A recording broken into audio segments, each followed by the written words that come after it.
Hello, कैसे हैं आप सभी। उम्मीद करता हूँ कि आप सभी बहुत ही अच्छे होंगे और अपने सेहत का ख्याल रख रहे होंगे। अब हम लोग क्या करने वाले हैं, इस बैच में HTML के बारे में पढ़ने वाले हैं।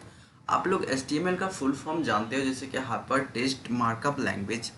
ये मार्कअप लैंग्वेज है, इसको यूज किया जाता है to design the web page, to design web page, right. आप ये बात जानते हो कि हम लोग HTML to design the web page करते हैं। हमारे एग्जामिनेशंस में यहाँ से क्वेश्चंस आ जाते हैं, कम से कम 2-3 क्वेश्चंस आ सकते हैं, या इससे ज़्यादा भी आ सकता है या कम भी आ सकता है, बट HTML से कुछ ना कुछ क्वेश्चंस बनेंगे ही बनेंगे।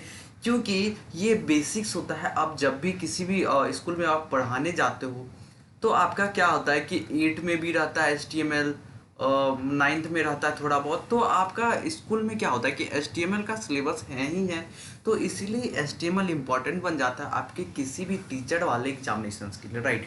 तो हम लोग इस HTML को क्या करेंगे, अपने एग्जामिनेशन पॉइंट ऑफ व्यू से थोड़ा डिटेल डिस्कशन हासिल करेंगे, ठीक है, करेंगे। उसके बाद बहुत ही मज़ा आने वाला, ऑलराइट। अगर आप लोगों ने पहले इसका वीडियो नहीं देखा है तो आप लोग देख लीजिए, आपको क्लियरिटी मिलेगी और आपके सिलेबस बहुत अच्छे से कंप्लीट होंगे, आपको मज़ा आएगा, ठीक है। आगे चलते हैं। तो HTML शुरू करते हैं। सबसे पहले करते हैं कि HTML जो है वो स्टैंडर्ड मार्कअप लैंग्वेज है टू क्रिएटिंग वेब पेज। मैंने आपको पहले ही बताया HTML क्या है, कि मार्कअप लैंग्वेज है, ये यूज किया जाता है to create the web page. HTML का फुल फॉर्म देखो, most important question, hyper text markup language. आपसे ही बोलेगा एक्रोनेम फॉर HTML या HTML स्टैंड्स फॉर, तो आप बोलोगे हाइपर टेक्स्ट मार्कअप लैंग्वेज, ठीक है। ये सेम पॉइंट है कि HTML जो स्टैंडर्ड मार्कअप लैंग्वेज है टू क्रिएट वेब पेज। देखो HTML क्या करता है, it describe the structure of web page, मतलब मेरा वेब पेज कैसे दिखेगा वो दिखाता है। समझो आपने गूगल क्रोम खोला है, ठीक है, आप गूगल क्रोम खोलते हो, यहाँ पर आपका गूगल है, क्या है आपका, यहाँ पर गूगल है। आप गूगल में कुछ सर्च करते हो, क्या करते हो, सर्च करते हो। आपने जैसे सर्च किया यूट्यूब, आपने सर्च किया यूट्यूब, तो ये क्या करता है, सर्च करके आपको एक वेब पेज देता है। क्या देता है, एक वेब पेज देता है, जहाँ पर बहुत सारे कंटेंट जो आपने सर्च किया उसके रिलेटेड कंटेंट आपको मिलता है। तो ये क्या है, ये एक वेब पेज है, ठीक है। समझो, अगर आप लोगों ने यहाँ पे किसी चीज़ के बारे में विकीपीडिया के बारे में सर्च किया, किसी के विकीपीडिया के बारे में सर्च किया, तो आपको उससे रिलेटेड एक वेब पेज दिख जाता है। क्या दिख जाता है, वेब पेज दिख जाता है। तो ये वेब पेज में आप देखते हो, क्या देखते हो भैया, कि वेब पेज में एक तो बड़ा सा हेडिंग होता है, किसके बारे में है, कहीं पे इटैलिक में होता है, कहीं कहीं बोल्ड में लिखा हुआ है लेटर्स, कहीं पैराग्राफ्स रहता है, कहीं पैराग्राफ्स चेंज होता आता है।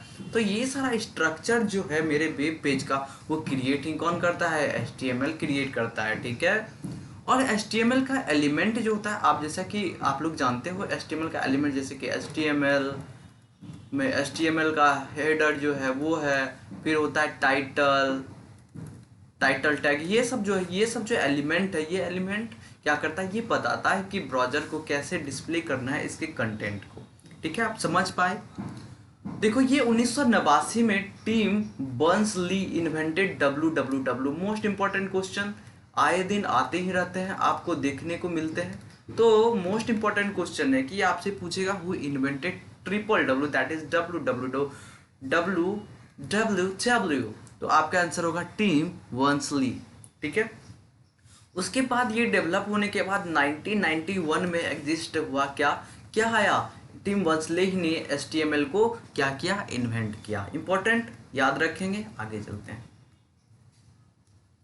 अब देखो, हमारा एक बेसिक स्ट्रक्चर है HTML का डॉक्यूमेंट का, कि हम लोग HTML अपने स्ट्रक्चर, बेसिक स्ट्रक्चर कैसे लिखते हैं HTML का अपने डॉक्यूमेंट में। तो सिंपलेस्ट में क्या है, to create HTML page, to create HTML document.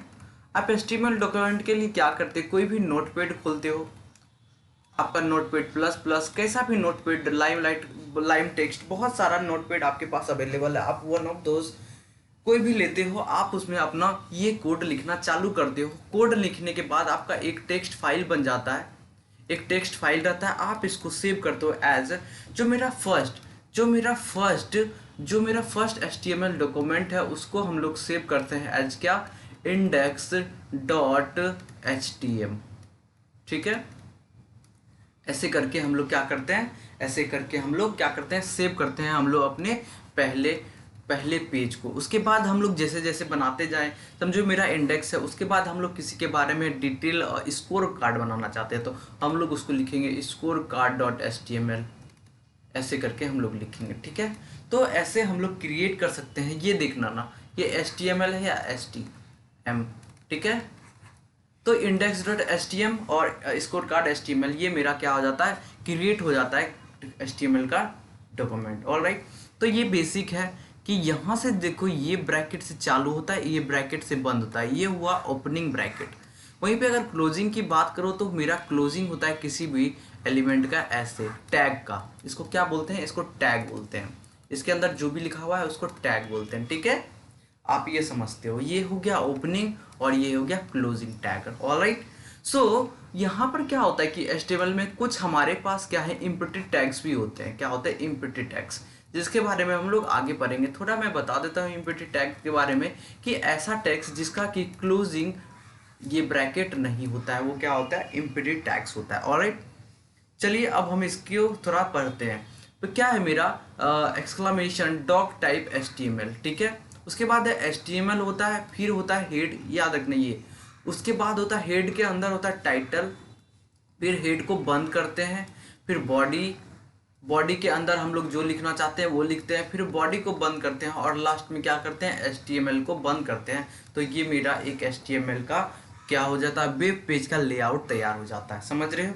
Alright, तो ये क्या है डॉक टाइप HTML, हेड, ये सब आगे हम लोग पढ़ेंगे। आप बेसिक समझो, पहले क्या है, पहले है HTML, फिर है हेड, फिर टाइटल, फिर बॉडी, और ये होता है इसका क्रम। ठीक है, आप याद रखना।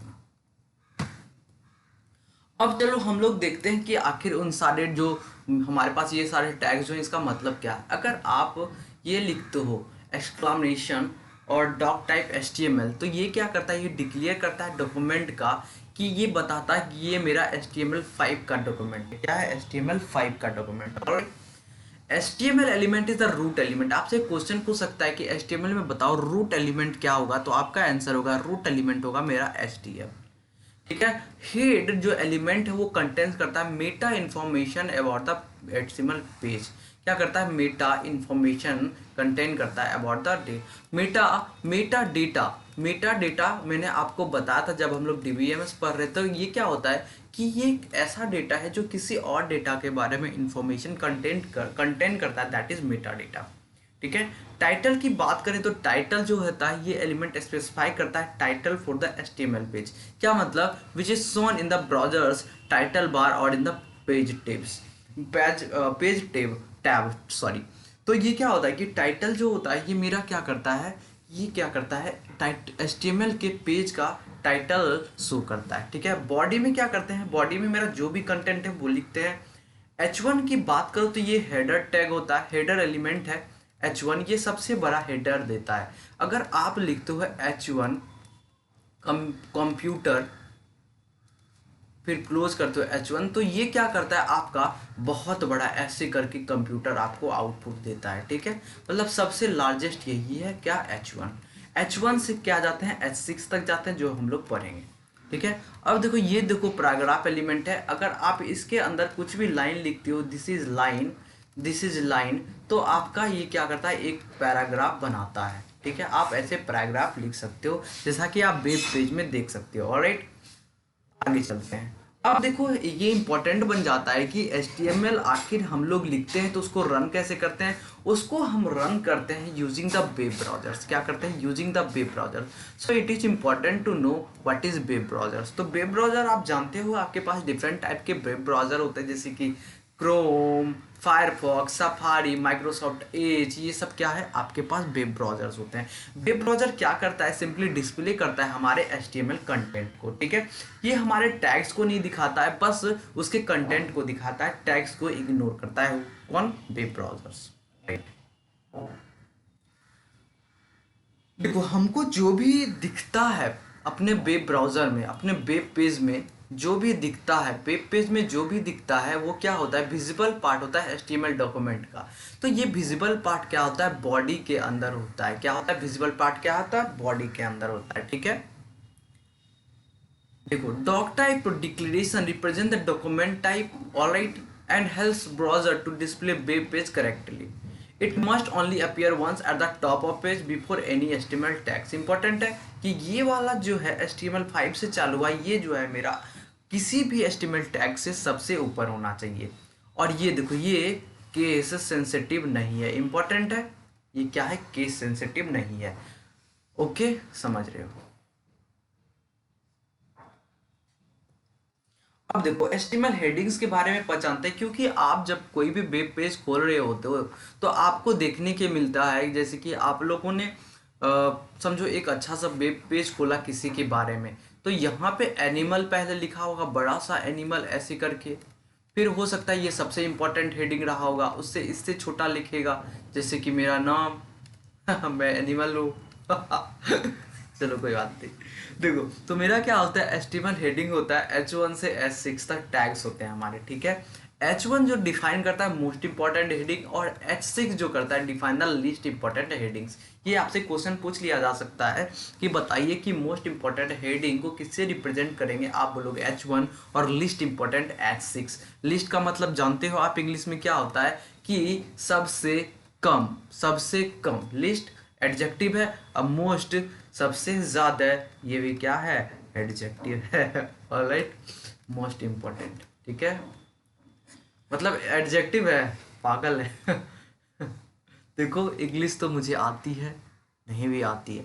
देखो इम्पोर्टेंट है, मोस्ट है, तो ये क्या है मेरा सुपरलेटिव डिग्री में है। क्या है, सुपरलेटिव डिग्री में है मोस्ट इंपॉर्टेंट हेडिंग। हेडिंग का ये क्या कर रहा है, क्वालिफाई कर रहा है, तो ये एडजेक्टिव है इंपॉर्टेंट और ये मोस्ट है, ठीक है। आप समझिए होगे, सही है गलत है यार, छोड़ो, ठीक है, लिस्ट और मोस्ट समझो ठीक है, आगे चलते हैं। देखो H1 और H1 को क्लोज कर रहे हैं, क्या कर रहे हैं, H1 और H1 को क्लोज कर रहे हैं, तो ये मेरा इस तरह हेडिंग्स लिखा जाता है, ठीक है। देख रहे हो, देख रहे हो, देख रहे हो, ऑल राइट। अब HTML पैराग्राफ्स क्या होता है कि आपके वेब पेज में एक बड़ा सा कहानी ऐसे ऐसे लिखा हुआ दिखता है, ठीक है। तो ये पैराग्राफ, अगर हमको HTML में पैराग्राफ लिखना है तो हम लोग P ऐसे टैग से चालू करेंगे, इसके अंदर अपनी कहानी को लिखेंगे और इसको ऐसे क्लोज करेंगे, ठीक है। देखो जैसा कि मैंने आपको बताया, अब देखो कि HTML अगर हम लोग वेब पेज में, अपने HTML के पेज में अगर हमको लिंक डालना है कहीं का, तो हम लोग एंकर टैग यूज करते हैं। क्या करते हैं, एंकर टैग यूज करते हैं। एंकर टैग कैसे यूज किया जाता है वो यहाँ पे है, देखो कैसे। आप लिखते हो href का मतलब होता है कि आप कहाँ पर लिंक करना चाहते हो, किस साइट से, वो लिखते हो प्लस, और उसके बाद लिखते हो कुछ भी, जैसे कि आपको समझो आप कहीं पे लिंक करवाना चाहते हो, आपने कुछ वेब पेज ऐसे ऐसे कहानी लिखा, एक लिंक यहाँ है for more details go to this links, आपने ऐसे लिखा for more details go through this link, यहाँ पे लिख दिया आपने गो टू, ठीक है, ये गो टू आपने लिख दिया गो टू। तो अगर आपको गो टू पे क्लिक करवा के कहीं और भेजना है तो आप क्या करोगे, आप करोगे एंकर टैग एच रेफ में वहाँ का क्या देखो एड्रेस दोगे, कहाँ का, जहाँ गो टू दबाने के बाद आप भेजना चाहते हो, ठीक है। आपने एड्रेस दिया, उसके बाद अगर दिस इज लिंक है तो आप यहाँ पे दिस इज लिंक नहीं, आप यहाँ क्या लिखो गो टू, तो गो टू मेरा एक लिंक बन जाएगा, और ये लिंक, ये जो है इस गोटू के अंदर ये एड्रेस स्टोर रहेगा। आप जब इस पे क्लिक करोगे गोटू पे तो आप अपने डिजायर्ड पेज पे पहुंच जाओगे। ये है मेरा लिंक, और लास्ट में आप एंकर टैग को बंद कर दोगे, ठीक है, समझ में आया होगा। इंपॉर्टेंट है, हमेशा आते रहता है।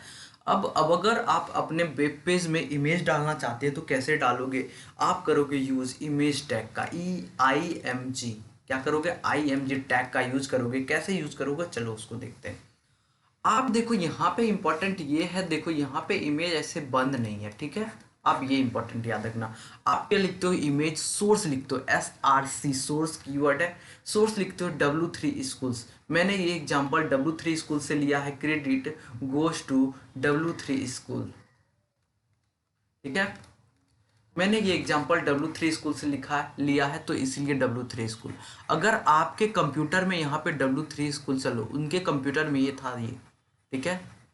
अगर समझो आपके कंप्यूटर में क्या है, आपके कंप्यूटर में अगर आपने अपना फोटो डॉट JPG करके स्टोर रखा है, ठीक है, फोटो डॉट JPG, तो आप यहाँ पे क्या लिखोगे, फोटो डॉट JPG और ये आपका डिस्प्ले करेगा। सोर्स मेरा क्या है, फोटो डॉट जेपीजी, जो कि आपके सेम फोल्डर में होगा जहाँ पर आप ये वेब पेज बना रहे हो। ऑलराइट, उसके बाद देखो ALT है, मतलब अगर आपका ये वेब पेज नहीं स्टोर कर रहा है तो आप एक अल्टरनेटिव क्या दोगे, टेक्स्ट लिखोगे। अगर वो वेब पेज अच्छे से लोड नहीं हुआ वो इमेज, तो आप लोगों ने अल्टरनेट क्या लिखा, ओके, ठीक है। उसके बाद आप उस इमेज का विड्थ स्पेसिफाई कर सकते हो 104, हाइट कर सकते हो 142, अपने मन से यहाँ पे आप जितना उसका इमेज हाइट इस इमेज का चाहिए वो आप यहाँ पे क्या कर सकते हो, स्पेसिफाई कर सकते हो। विड्थ ये हो गया, हाइट ये हो गया, ठीक है, आप ये स्पेसिफाई कर सकते हो।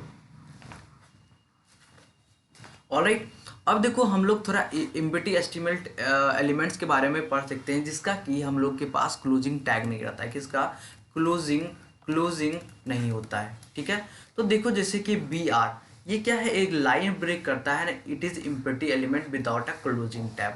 ये क्या होता है, BR क्या होता है, ब्रेक करता है लाइन को। आप लोग कुछ एक पैराग्राफ यहाँ पे कुछ लिख रहे हो, ठीक है, उसके बाद आप लोगों ने क्या क्या BR लिख दिया और उसके बाद आप लोगों ने बंद किया, तो ये क्या करेगा, यहाँ से लाइन को ब्रेक कर देगा, ठीक है। अब देखो हम लोग क्या करते हैं, HTML का कुछ कुछ एट्रीब्यूट होता है, उसके बारे में जानने की कोशिश करते हैं। देखो जितना भी एलिमेंट है मेरा HTML का, वो सारा क्या कर सकता है, अपने पास एट्रीब्यूट ले सकता है, मतलब कुछ प्रॉपर्टीज रख सकता है। एट्रीब्यूट क्या करता है, एडिशनल इन्फॉर्मेशन प्रोवाइड करता है। Attribute are always specified in the starting tag, मतलब आप जैसे P चालू कर रहे हो तो किसी भी पैराग्राफ में आपका डिजाइन कैसा होना चाहिए, स्टाइल या कुछ भी कैसा होना चाहिए, आप यहीं पे स्पेसिफाई करते हो, ठीक है। फिर आपके इसके अंदर कुछ लिखते हो और फिर इसको क्या करते हो, क्लोज करते हो। तो ये क्या कर सकता है, ये काम करता है वैल्यू मतलब पेयर में काम करता है नेम और वैल्यू के। कैसे काम करता है वो जानेंगे हम लोग। अब देखो इसके डिफरेंट स्टाइल एट्रीब्यूट्स होते हैं। तो style attribute is use to style an element such as colour, font, size, more. और ये सब हम लोग स्टाइल एट्रीब्यूट को यूज करके ये सब कामें कर सकते हैं। कौन कौन, कलर चेंज कर सकते हैं अपने टेक्स्ट का, फॉन्ट चेंज कर सकते हैं, साइज चेंज कर सकते हैं, और बहुत सारे और भी काम कर सकते हैं, ठीक है। तो हम लोग यहाँ तक आज रखते हैं, फिर अगले क्लास में पढ़ेंगे। Thank you so much for watching the video. अगर आप नए हैं तो प्लीज़ सब्सक्राइब कर लीजिए, अपने दोस्तों के साथ शेयर कीजिए, आपके एग्जाम के नोटिफिकेशन जल्द ही आ जाएंगे। आप अगर अच्छे से पढ़ते हो तो आपके एग्जामिनेशन में अच्छे मार्क्स आएंगे, आपको MCQ प्रैक्टिस करने में मदद होगी। यहाँ पर बहुत ही डिटेल डिस्कशन किया जा रहा है, वो भी फ्री ऑफ कॉस्ट। देखो इंसान को जहाँ फ्री ऑफ कॉस्ट मिलता है तो इंसान एक बार देखना भी नहीं चाहता क्या यार ये सही है गलत है। स्पेशली मैं एजुकेशन की बात कर रहा हूँ। फ्री ऑफ कॉस्ट अगर मॉल में जाते हो तो आप ऑब्वियसली दौड़ के जाते हो, अरे भैया फ्री मिल रहा है, फ्री, एक पर एक फ्री। बट अगर कहीं अच्छा पढ़ाया जा रहा है तो आप बड़े बड़े प्लेटफॉर्म की ओर भागते हो, जहाँ पर हमारे क्षेत्र में जो टीचर के एग्जामिनेशन के क्षेत्र में कम कंटेंट उपलब्ध है। अगर आपको कोई प्रोवाइड कर रहा है अच्छा कंटेंट तो आपका ये रिस्पॉन्सिबिलिटी बनता है, आपका दायित्व बनता है कि आप उसको शेयर कीजिए अपने दोस्तों के साथ, ताकि जो आपके लिए मेहनत कर रहे हैं उनको भी मोटिवेशन मिले। Alright, thank you so much, bye bye, take care. और यहाँ पर जो कुछ एग्जांपल्स हैं वो मैंने तो नहीं लिए, मैं आपको बता रहा हूँ। कुछ एग्जांपल्स मैं इंटरनेट से खोजता हूँ, आपके लिए लाता हूँ। सो जो भी अगर एग्जांपल्स कुछ छोड़े तो वो क्रेडिट उन साइट्स को जाता है, ठीक है। ऑलराइट, बाकी ये जो ज्ञान मैं आपको दे रहा हूँ, समझाने की कोशिश कर रहा हूँ, उस पर मेरा ही अधिकार है, ठीक है। Alright, thank you so much, bye bye, take care.